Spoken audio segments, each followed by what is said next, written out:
Tuhan adalah gembalaku, takkan kekurangan aku.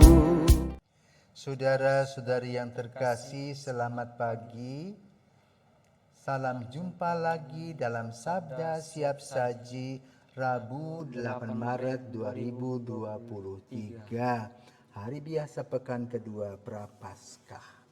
Mari kita berdoa dalam nama Bapa, Putra, dan Roh Kudus. Amin. Allah Bapa yang Maha Pengasih, bantulah kami dalam mewujudkan karya-karya baik dan kuatkanlah kami dengan pertolongan-Mu dalam perjalanan hidup ini, serta tuntunlah kami untuk menanggapi anugerah surgawi dengan pengantaraan Yesus Kristus Putra-Mu Tuhan kami, yang bersama dengan Dikau dalam persatuan Roh Kudus, hidup dan berkuasa Allah sepanjang segala masa. Amin.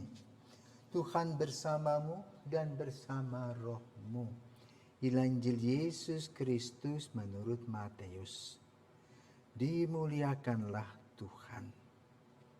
Matius bab 20 ayat 17 sampai dengan 28.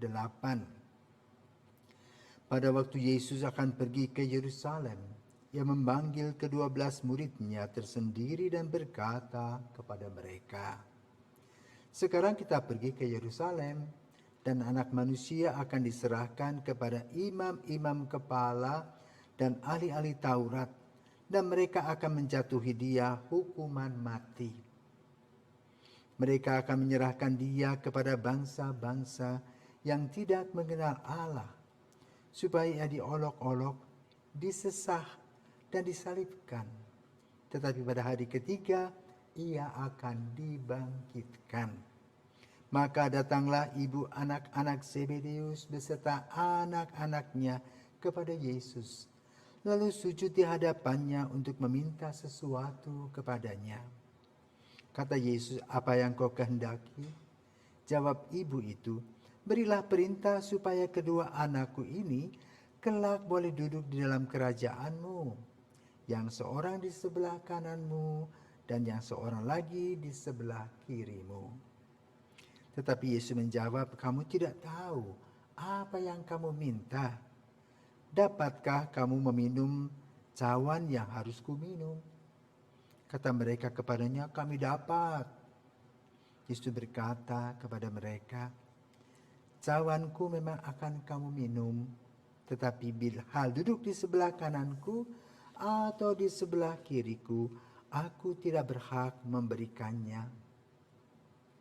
Itu akan diberikan kepada orang-orang bagi siapa Bapakku telah menyediakannya." Mendengar itu, marahlah ke-10 murid yang lain kepada kedua saudara itu. Tetapi Yesus memanggil mereka lalu berkata, "Kamu tahu bahwa pemerintah bangsa-bangsa memerintah rakyatnya dengan tangan besi, dan pembesar-pembesar menjalankan kuasanya dengan keras atas mereka. Tidaklah demikian di antara kamu. Barang siapa ingin menjadi besar di antara kamu, hendaklah menjadi pelayanmu. Dan barang siapa ingin menjadi terkemuka di antara kamu, hendaklah ia menjadi hambamu. Sama seperti Anak Manusia, Ia datang bukan untuk dilayani, melainkan untuk melayani, dan untuk memberikan nyawanya menjadi tebusan bagi banyak orang." Demikianlah sabda Tuhan. Terpujilah Kristus. Romo, saya mau ingin bertanya, apakah benar Yesus itu datang ke dunia ini bukan untuk dilayani, melainkan untuk melayani? Menurut kamu bagaimana? Kalau menurut saya sendiri, Tuhan Yesus datang itu untuk melayani, karena Tuhan Yesus datang untuk menyerahkan nyawanya dan kehilangan nyawanya demi dosa-dosa kita. Oke, jadi kita mempunyai pandangan yang berbeda dengan pandangan Yesus. Ya. Kita sebagai manusia daging lebih tergiur kepada janji-janji yang melahirkan kenikmatan. Misalnya, kamu akan mendapat hadiah sebuah mobil, sementara kamu tidak punya mobil, ya toh? Ya. Maka kamu sudah bayangkan bagaimana enaknya duduk mobil. Kamu dijanjikan oleh orang, mau nggak makan pizza pada saat kamu lapar. Kamu sudah bayangkan, enak ya makan pizza itu. Nah, Yesus mengajari secara berbeda.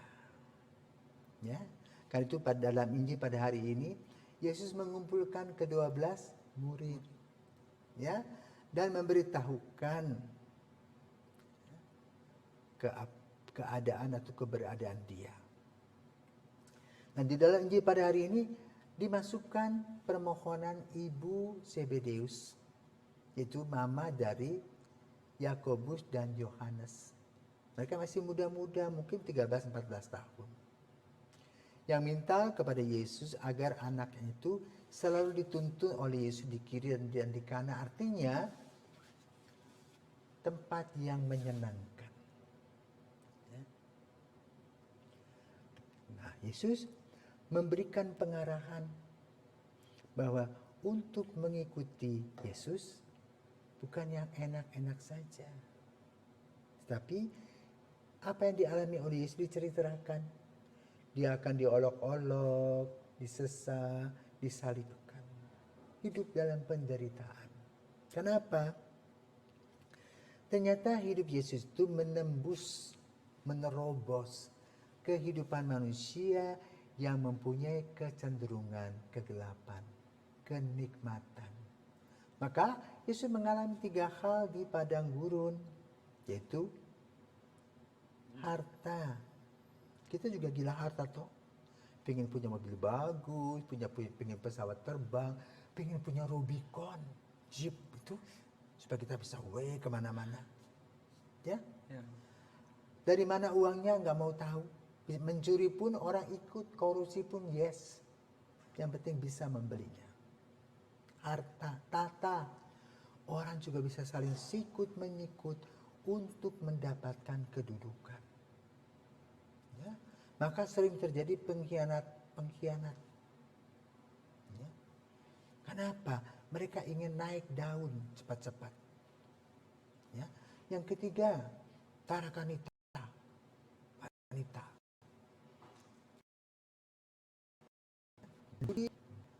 Itu bagian dari kehidupan manusia yang hura-hura.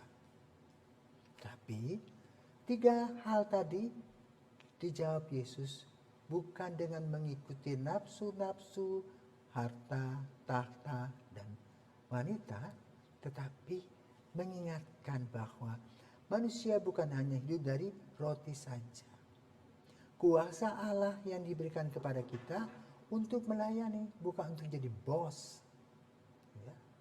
Nah, pada hari ini ditekankan kembali, aku datang bukan untuk dilayani, melainkan untuk melayani. Nah, siapa yang sanggup? Kalau sanggup, ayo jalan terus. Kalau tidak, enggak usah. Ya. Yesus tidak pernah memaksa. Ya tentu para murid ketika Yesus masih hidup merasa aman dan nyaman. Kenapa? Kemana-mana disambut dengan meriah dan megah. Tapi nanti setelah Yesus disalibkan kemana? Dikejar-kejar mereka. Ya, menjadi martir. Nah pertanyaannya, apakah kita sanggup bila hal itu terjadi? Seperti Petrus mengalami, Paulus mengalami. Nah ini yang perlu kita renungkan. Sementara kita hidup di negara yang aman dan nyaman, ya sudah. Menjadi pastor, menjadi orang Katolik, menikmati hidup. Ya. Tapi kalau suatu hari terjadi penganiayaan, pertanyaannya, siapakah yang setia? Ya. Maka ini merupakan sebuah pelajaran. Siap-siap kalau terjadi. Ya, kalau kita setengah-setengah, tentu kita akan lari. Kenapa? Juga mempunyai motivasi menjadi pastor, Wah, kalau nggak dapat mobil, nggak punya uang, nggak mau. Maka sulit kalau ditempatkan di tempat yang sederhana, menolak. Nah, itu motivasi yang tertangkap.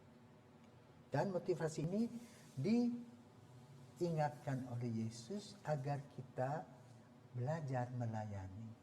Belajar dari Yesus untuk pelayanan tersebut.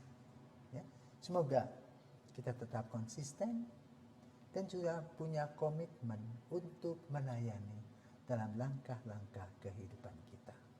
Selamat pagi.